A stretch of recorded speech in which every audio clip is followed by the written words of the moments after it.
ಅಂಗಡಿಯವರು ವ್ಯಾಪಾರಿಗಳು ಬೇರೆ ಹಾಕುವಾಗ ಅದರ ಬಿಟ್ಟು ಒಂದು ರಸ್ತೆ ಎಲ್ಲ ಇದೆ,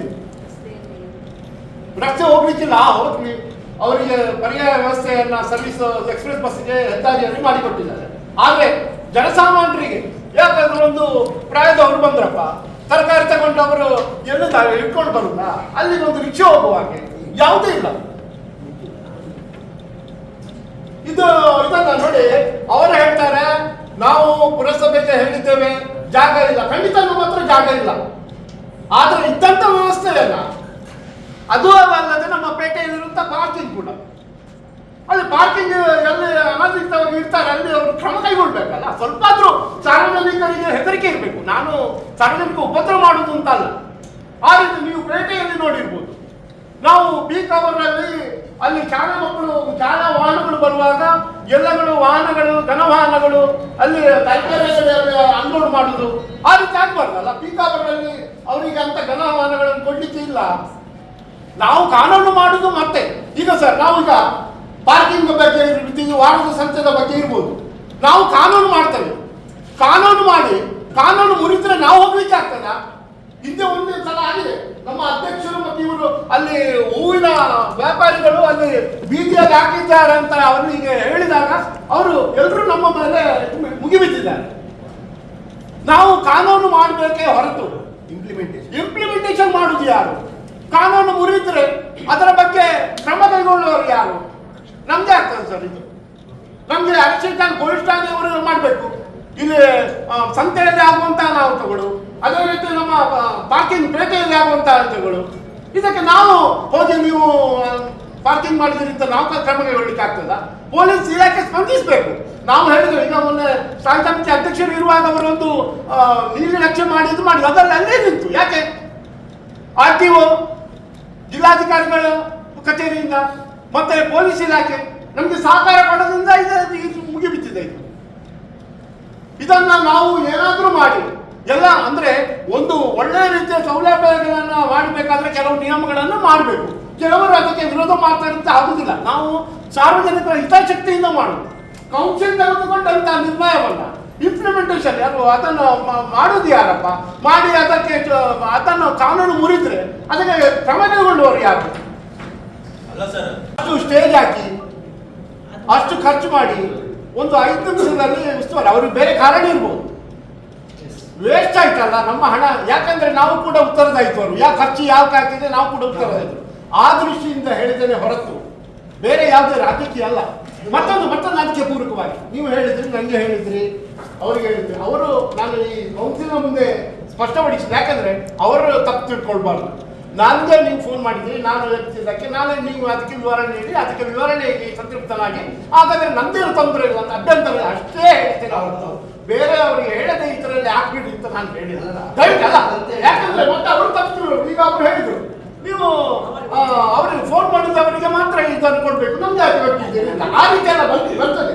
ದಯವಿಟ್ಟು ಅದನ್ನ ನಾನು ಇನ್ನು ಮುಂದೆ ಈ ರೀತಿ ಆಗದ ರೀತಿಯಲ್ಲಿ ನೋಡ್ಕೊಳ್ಳಿ. ಯಾಕಂದ್ರೆ ಇದರ ಬಗ್ಗೆ ಮತ್ತೆ ಅದರಲ್ಲಿ ತರ್ಕ ಮಾಡಿ ಬೇರೆ ವಿಷಯಗಳು ಚರ್ಚೆ ಉಂಟು.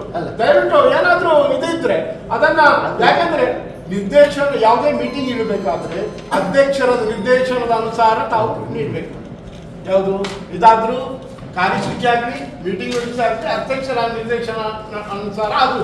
ಹಾಗಾಗಿ ಮುಂದಿನ ದಿನಗಳಲ್ಲಿ ಈ ರೀತಿ ಆಗದೇ ರೀತಿ, ಯಾಕಂದ್ರೆ ಎಲ್ಲರನ್ನ ಅಧ್ಯಕ್ಷ ಅವರ ಗೌರವವನ್ನು ನಾವು ಕೊಡ್ಬೇಕು. ಮತ್ತೆ ಈ ರೀತಿ ಚರ್ಚೆಗೆ ಬರುತ್ತೆ ಅಲ್ಲ. ಇನ್ನೊಂದು, ಯಾಕಂದ್ರೆ ಆ ವೆಂಡರ್ಸ್ ಗಳಿಗೆ ಇಂಥವ್ರು ಅಬ್ಜೆಕ್ಷನ್ ಆಗಿದ್ದಾರೆ ಅಂತ ಯಾಕೆ ಹೇಳ್ಬೇಕು? ಅವ್ರು ಯಾಕೆ ಫೋನ್ ಮಾಡ್ಬೇಕು? ಈಗ ಅಲ್ಲಿ ಪಾಪ ಬೀದಿ ವ್ಯಾಪಾರ ಮಾಡ್ಕೊಂಡಿದ್ದಾರೆ. ಈಗ ಬೇರೆ ಜಿಲ್ಲೆಯಿಂದ ಬರ್ತಾರೆ, ಅವ್ರಿಗೆ ವಿರೋಧ ಇಲ್ಲ. ಆದ್ರೆ ಯಾವ್ದೊಂದು ಬೇರೆನೆ ಪ್ಲೇಸ್ ಮಾಡ್ಬೇಕು. ಇದು ಅವ್ರು ಎಂತ ಆಗ್ತದೆ, ಯಾರು ಬೀದಿ ವ್ಯಾಪಾರ ಮಾಡ್ತಾ ಇದ್ದಾರೆ ಅವರ ಬದಿಯಲ್ಲಿ ಅವರು ಮುಗಿ ಬೀಳ್ತಾ ಇದ್ದಾರೆ. ಪಾಪ ಇವ್ರಿಗೆ ವ್ಯಾಪಾರ ಮಾಡ್ಲಿಕ್ಕೆ ಇವ್ರ ಹತ್ರ ಈಗ ನಮ್ಮ ಬೀದಿ ವ್ಯಾಪಾರ ಸಂಘದವರು ನಿಮ್ಗೆ ಮನವಿ ಕೊಟ್ಟಿದ್ದಾರೆ ಅಂತ ಕಾಣಿಸುತ್ತೆ. ಇಟ್ಟಿದೆ. ಸಾರ್ವಜನಿಕರಿಂದಲೇ ಹಲವಾರು ದೂರುಗಳು ಬರ್ತಾ ಇದೆ. ಈ ಸುಂಕ ವಸೂಲಿ ಮಾಡುವವರು ಎಲ್ಲೆಂದರಲ್ಲಿ ಅವರಿಗೆ ಸ್ಟಾಲ್ ಗಳನ್ನು ಹಾಕಲಿಕ್ಕೆ ಅವಕಾಶ ಮಾಡಿಕೊಡ್ತಾ ಇದ್ದಾರೆ. ಆ ರೋಡ್ ಇಡೀ ದಿವಸ ಆ ದಿವಸ ಒಂದು ದಿವಸ ಬಂದ್ ಆಗಿರ್ತದೆ. ಯಾರಾದ್ರೂ ತುರ್ತು ಕೆಲಸಕ್ಕೆ ಅಲ್ಲಿಂದ ಹೋಗ್ಲಿಕ್ಕೆ ಇದ್ರೆ ಡಾಕ್ಟರ್ ಹತ್ರ, ಅಲ್ಲಿ ಡಾಕ್ಟರ್ ಶಾಪ್ ಇದೆ, ಎಲ್ಲಿಗೆ ಹೋಗ್ಲಿಕ್ಕೆ ಅವರಿಗೆ ಇದಿಲ್ಲ, ಮೀನು ಮಾಂಸ ತರಲಿಕ್ಕೆ ಎಲ್ಲಿಯಾದ್ರು ಆಗ ರಸ್ತೆಯನ್ನು ಸಂಪೂರ್ಣ ಬಂದ್ ಮಾಡಿರ್ತಾರೆ. ಈ ತರಕಾರಿ ಮಾರುವವರು ಅದು ಮಾರುವ ರಸ್ತೆ ಎಲ್ಲ ಇಟ್ಕೊಂಡು ಮಾರಾಟ ಮಾಡ್ತಾರೆ. ಈ ಕಡೆ ಮಣ್ಣಾಕಿ ಲೆವೆಲ್ ಹಾಕಿ ಕೊಟ್ಟು ಜಾಗವನ್ನು ಸರಿಪಡಿಸಿ ಕೊಟ್ಟಿದ್ದಾರೆ ಸಮತಟ್ಟು ಮಾಡಿ. ಅಲ್ಲಿ ಕೂತ್ಕೊಳಿಸ್ಲಿಕ್ಕೆ ನಮ್ಮ ಅಧಿಕಾರಿಗಳಿಂದ ಆಗ್ತಾ ಇದೆ. ಅದೆಷ್ಟು ನನ್ನ ಅಭಿಪ್ರಾಯ ಅಲ್ಲಿಂದ ಸಂಪೂರ್ಣ ಸ್ಥಳದಲ್ಲಿ ಬಂಗ್ಲ ಮೈದಾನದಲ್ಲಿ ಸಂತೆ ವಾರದ ಸಂತೆಗೆ ಅವಕಾಶ ಮಾಡಿಕೊಡಿ ಅಂತ ನನ್ನ ಅಭಿಪ್ರಾಯ. ಹಾಗಾಗಿ ಅದನ್ನು ತಮ್ಮ ಸಡಿಲಿಕೆ ಮಾಡಿ ನಾನು ಎಲ್ಲ ಕೌನ್ಸಿಲ್ ಸದಸ್ಯರ ಗಮನಕ್ಕೆ ತರುವುದು. ನಾವು ಕೌನ್ಸಿಲ್ ಅಲ್ಲಿ ತೀರ್ಮಾನ ಮಾಡಿ ಕಳಿಸಿದ್ರೆ ಅದಕ್ಕೆ ಸ್ವಲ್ಪ ಸರಿ ಬರ್ತದೆ ಅಂತ ಹೇಳಿದ್ದಾರೆ. ತೀರ್ಮಾನ ಮಾಡಿ ಕಳಿಸ್ಕೊಡಿ. ಒಳ್ಳೆ ಪ್ರಶ್ನೆ ಕೇಳಿದ್ರಿ ಮೊನ್ನೆ ನಾವು ಸರ್ ಈಗ PW ರಸ್ತೆಯಿಂದ ತಾವು ಪ್ರಸ್ತಾಪದಲ್ಲಿ ಸಲ್ಲಿಸಿದ್ದು ಈಗ ಅದು ಇದಾಗಿದೆ. ಅದೇ ರೀತಿ ಇದರ ಬಗ್ಗೆ ಸದಾ ತಾವು ಗಮನ ಹರಿಸಿ ಕೌನ್ಸಿಲ್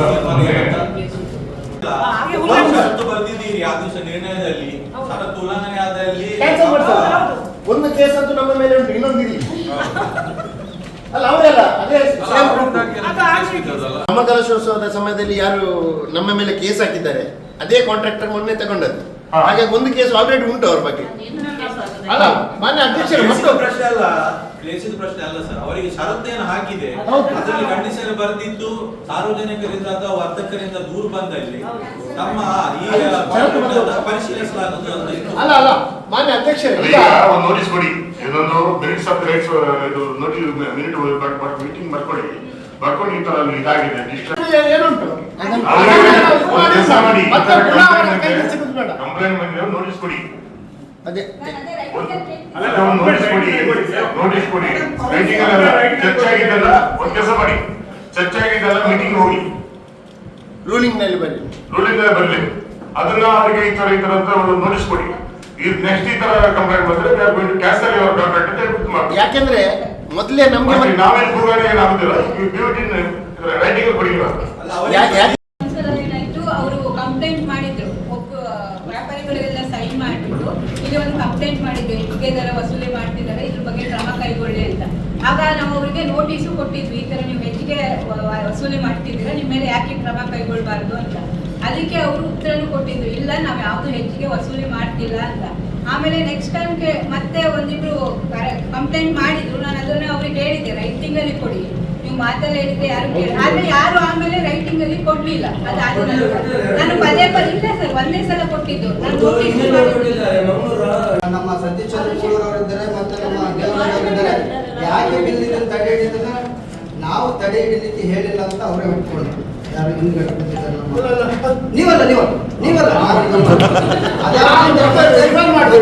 ಅದಾದ ನಂತರ ಅರುಣ್ ಶೆಟ್ಟರ್ ಅವರು ಮಾತಾಡುವಾಗ ಅದು ನಿಮಗೆ ಬಿಟ್ಟಿದ್ದು, ನಂದೇನು ಅಭ್ಯಂತರ ಇಲ್ಲ ಅಂತ ಅವ್ರು ಹೇಳಿದ್ರು. ಅದಾದ ನಂತರ ನಾನು ನಿಮ್ಮ ಗಮನಕ್ಕೆ ತರುವಂತ ಎಣಿಸುವಾಗ ನೀವು ಈ ವಿಚಾರವನ್ನು ನನಗೆ ಅಂದ್ರೆ ಅದರಲ್ಲಿ ಇಡೋದು ನನಗೆ ಡೌಟ್ ಬಂತು. ಅಂದ್ರೆ ನೀವು ಇದನ್ನ ದೊಡ್ಡ ವಿಷಯ ಮಾಡ್ತೀರ ಅಂತ ಅಂದ್ಬಿಟ್ಟು ಕೆಲವು ನಾನು ಅದೇ ಹೇಳುದಲ್ಲ, ನೀವು ನನ್ನ ಹತ್ರ ಬಂದು ನಾನು ಎಲ್ಲ ಕೌನ್ಸಿಲರ್ ಅದಕ್ಕಿಂತ ಮುಂಚೆ ಎಲ್ಲ ಕೌನ್ಸಿಲರ್ ಚರ್ಚಿಸಿದ್ದೆ ಯಾವುದೋ ಒಂದು ವಿಷಯಕ್ಕೆ, ಅದು ಇಲ್ಲಿ ಬೇಡ ಚರ್ಚೆ. ಆ ವಿಷಯದಲ್ಲಿ ಆ ಟೈಮಲ್ಲಿ ನಿಮ್ಗೆ ಆ ವಿಷಯ ಹೇಳ್ಬೋದಿತ್ತು, ಓಕೆನಾ? ನಮ್ಮ ಗಮನಕ್ಕಿಲ್ಲ, ಅಲ್ಲಿ ಆಫೀಸರ್ ಕೇಳಿದ್ರೆ ನಾನು ಕೌನ್ಸಿಲರ್ಗೆ ಹೇಳಿದ್ದೇನೆ. ವಿಶ್ವಾಸದಲ್ಲಿ ಒಂದು ಚಿಕ್ಕ ಪುಟ್ಟ ಬಿಲ್ ಅನ್ನ ನಾನು ಇದನ್ನ ದೊಡ್ಡ ವಿಚಾರ ಮಾಡೋದಕ್ಕಿಂತ ಇದನ್ನ ಒಂದು ಆ ಇಲಾಖೆಯಲ್ಲಿ ಯಾರು ಅಧಿಕಾರಿ ಇರ್ತಾರೆ ಅವ್ರದ್ದು ಪ್ರೋಟೋಕಾಲ್ ಪ್ರಕಾರ ಆ ಒಂದು ಕಾರ್ಯಕ್ರಮವನ್ನು ಸುಸಜ್ಜಿತವಾಗಿ ಯಶಸ್ವಿಗೊಳಿಸಿಕೊಡ್ಬೇಕಾಗಿದ್ದು ಆ ಒಂದು ಇಲಾಖೆ ಅಧಿಕಾರಿ ಕರ್ತವ್ಯ ಆಗಿರ್ತದೆ.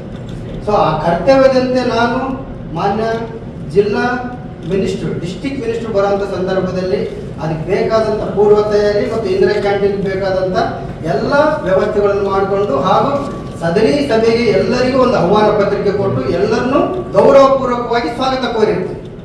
ಸ್ವಾಗತ ಕೋರಿದ ನಂತರವೂ ಸಹ ಅದರ ಇಂದಿರಾ ಕ್ಯಾಂಟೀನ್ ಬಿಲ್ಲು ತಮಗೆ ತಿಳಿದಿರುವ ಹಾಗೆ 72,000 ಮಾತ್ರ. ನೀವು ಉಳಿದ ULBಗಳಿಗೆ ಕಂಪೇರ್ ಮಾಡಿದರೆ ಅವತ್ತಿನ ದಿನನೇ ಮಾನ್ಯ ಜಿಲ್ಲಾ ಮಿನಿಸ್ಟ್ರುಗಳು ಬೈಂದೂರು ಪಟ್ಟಣ ಪಂಚಾಯತಿಯ ಇಂದಿರಾ ಕ್ಯಾಂಟೀನ್ ಇನಾಗ್ರೇಷನ್ ಮಾಡ್ಕೊಂಡು ಬಂದಿದ್ದಾರೆ. ಆ ಇಂದಿರಾ ಕ್ಯಾಂಟೀನ್ ಇನಾಗ್ರೇಷನ್ ಬಿಲ್ ಎಷ್ಟಂತ ತಾವು ಕ್ರಾಸ್ ವೆರಿಫಿಕೇಶನ್ ಮಾಡ್ಬೋದು. ಆದರೆ ನಾನು ಮಾಡಿರ್ತಕ್ಕಂಥ ಬಿಲ್ಲು ಕೇವಲ 72,000. 72,000 ಯಾಕಾಯ್ತಂತಂದ್ರೆ ಮತ್ತೆ ಅದು ಕಮ್ಮಿ, ತೀರಾ ಕಮ್ಮಿ. ನೀವು ಬೈಂದೂರಿಗೆ ಕಂಪೇರ್ ಮಾಡ್ಕೊಳ್ಳಿ, ನಾನು ಬೈಂದೂರಿಗೆ ಫಿಗರ್ ಹೇಳ್ತೇನೆ. ಅಲ್ಲ ಈಗ ನಾವು ಒಂದು ಮಾತು ಹೇಳ್ತೇನೆ ಮೇಡಮ್, ಒಂದು ನಿಮಿಷ. ತಾವು ಬಿಲ್ ಜಾಸ್ತಿ ಹಾಕಿದ್ದೀರಿ ಅಥವಾ ಕೊಡಬಾರ್ದು ಅದು ಪ್ರಶ್ನೆ ಅಲ್ಲ ಇಲ್ಲಿ. ಅದು ನೀವು ಕೊಡ್ಲೇಬೇಕು, ನಮ್ಮ ಒಪ್ಪಿಗೆ ಇದೆ, ಕೊಡುವ. ಬಟ್ ಲಾಸ್ಟ್ ಮೀಟಿಂಗ್ ಅಲ್ಲಿ ತಾವು ಇರ್ಲಿಲ್ಲ. ಇದಕ್ಕೆ ಆಕ್ಷೇಪ ವ್ಯಕ್ತವಾಗಿ ಯಾಕೆ ಅನ್ನೋದು ನನ್ನ ಪ್ರಶ್ನೆ. ಯಾಕೆ ಪ್ರಶ್ನೆ ಅಲ್ಲ, ನಾನು ಹೇಳೋದು ಕೇಳಿ. ಆಕ್ಷೇಪ ವ್ಯಕ್ತವಾಗಿತ್ತು ಅಲ್ಲಿ ರೆಸಲ್ಯೂಷನ್ ಬುಕ್ ಅಲ್ಲಿ ದಾಖಲಾಗಿದ. ನೀವು ಇದು ಫ್ರೆಶ್ ಸಬ್ಜೆಕ್ಟ್ ಆಗಿ ಇವತ್ತು ಪುನಃ ಇಟ್ಟಿದ್ದೀರಿ. ಅದು ಅಷ್ಟೇ ಅಲ್ಲಿ ಅಂದ್ರೆ ನಮ್ಮ ಬೆಲೆಗೆ ಇಲ್ಲಿ ಕೌನ್ಸಿಲ್ ತೀರ್ಮಾನಕ್ಕೆ ಆಕ್ಷೇಪಕ್ಕೆ ಬೆಲೆ ಇಲ್ಲ, ಇಲ್ಲಿ ದಾಖಲಾಗುವುದೇ ಇಲ್ಲ. ಅದು ಪ್ರಶ್ನೆ ಆಗಿ ಅಷ್ಟೇ. ನೀವು 72,000 ಕೋಟಿ ಅದಲ್ಲ ನಿರ್ಣಯ ನೀವು ದಾಖಲು ಮಾಡ್ಲಿಕ್ಕೆ ಬಿಡುವುದಿಲ್ಲ ಅಂತ ಯಾಕೆ? ಅಲ್ಲ ಒಂದು ಬಟ್ ನಮ್ಮ ಗಮನಕ್ಕೆ ಬಂದಿರೋದಿಲ್ಲ. ಇವಾಗ ತಾವು ಹೇಳಿದ್ರಿ ಸರ್ವಿಸ್ ರಸ್ತೆಯಲ್ಲಿ ಅಂಗಡಿ ಮುಂಗಟ್ಟುಗಳನ್ನ ಮುಂಚೆ ಹಚ್ಚಿಕೊಂಡು ಎಕ್ಸ್ಟ್ರಾ ಡಬ್ಬಗಳು ಇಟ್ಕೊಂಡು ಸಾರ್ವಜನಿಕರಿಗೆ ಓಡಾಡೋಕ್ಕೆ ತೊಂದರೆ ಮಾಡ್ತಿದ್ದಾರೆ. ಸೊ ನಾನು ಗಮನಕ್ಕೆ ಬಂದ ತಕ್ಷಣಕ್ಕೆ ನಮ್ಮ ಹೆಲ್ತ್ ಇನ್ಸ್ಪೆಕ್ಟರ್ಗೆ ಹೇಳಿದ್ದೀನಿ. ಅವ್ರು ನೆಕ್ಸ್ಟ್ ವಾರದ ಸಂತೆ ಶುಕ್ರವಾರ ದಿನ ಪರಿಶೀಲನೆ ಮಾಡಿ ಯಾರು ಅನಧಿಕೃತವಾಗಿ ಸರ್ವಿಸ್ ರೋಡಲ್ಲಿ ಎಕ್ಸ್ಟ್ರಾ ವ್ಯಾಪಾರ ಮಾಡಿರ್ತಕ್ಕಂಥ ಡಬ್ಬಗಳು, ಹಣ್ಣಿನ ಬುಟ್ಟೆಗಳು ಇಂಥದ್ದೇನಾದ್ರು ಇಟ್ಟಿದ್ರೆ ಅವ್ರು ತೆರವುಗೊಳಿಸ್ತಾರೆ. ಅದು ಒಂದು ಸರ್. ಮತ್ತೊಂದು ಈಗ ನೀವು ಒಂದು ನಿಮ್ಮ ಅವರಿಗೆ ನಮ್ಮ ಒಂದು ಒಂದು ಬೇಜಾರು ಸಂಗತಿ ಅಂತಂದ್ರೆ ಸರ್, ನಾವು ಡಿಸ್ಟ್ರಿಕ್ಟ್ ಮಿನಿಸ್ಟರ್ ಅದು ಕಾಂಗ್ರೆಸ್ದವ್ರು ಇರ್ಬೋದು, ಬಿಜೆಪಿ ಇರ್ಬೋದು, ನನಗೆ ಒಂದು ನಿಮಿಷ ನಾನು ಮಾತಾಡಕ್ಕೆ ಬಿಡಿ. ಈಗ ಅಂತ ಸಂದರ್ಭದಲ್ಲಿ ನಾನು ಯಾವುದೇ ಶಿಷ್ಟಾಚಾರ ಉಲ್ಲಂಘನೆ ಆಗದೇ ರೀತಿಯಲ್ಲಿ ಮಾಡ್ತಕ್ಕಂಥ ಜವಾಬ್ದಾರಿ ನನ್ನ ಮೇಲೆ ಇರ್ತದೆ ಸರ್. ಚೂರು ಆಚೆ ಈಚೆ ಆದರೆ ಅದ್ರ ಪನಿಷ್ಮೆಂಟು ಸಂಬಂಧಪಟ್ಟ ಅಧಿಕಾರಿ ಮಾಡಲಿಕ್ಕೆ ತುರ್ತಾಗಿ ಏನಾಯ್ತು, ನೀವೆಲ್ಲ ಚೆನ್ನಾಗಿ ಮಾಡಿದ್ದೀರಿ.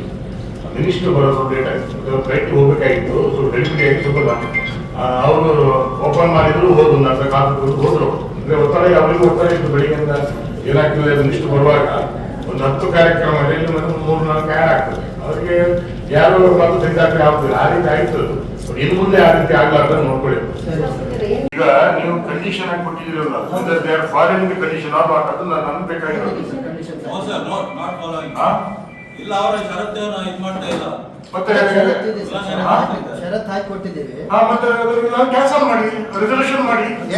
ಯಾಕೆಂದ್ರೆ